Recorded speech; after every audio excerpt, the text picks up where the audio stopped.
राधे राधे, प्रणाम। मैं हूँ सरिता, आप सभी का स्वागत करती हूँ अपने चैनल पे।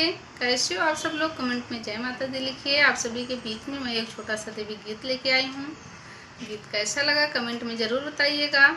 धन्यवाद।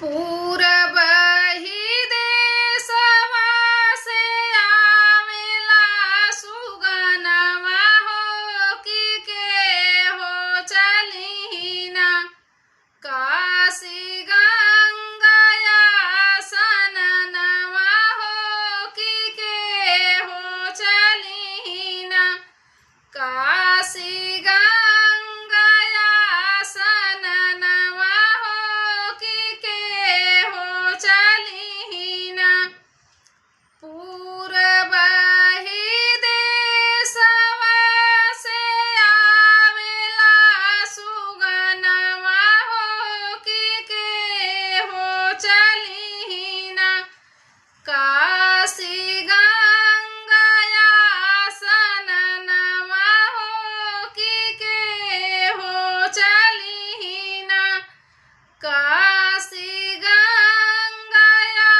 सननवा हो के हो चलिना अपने मंदिरिया से बोलै काली मैया हो कि हम चलबैना काशी गंगया सननवा हो कि हम चलबैना काशी गंगया सननवा हो कि हम चलबैना पूरब ही देशवा से आवेला सुगनवा हो के हो चलिना काशी गंगया सननवा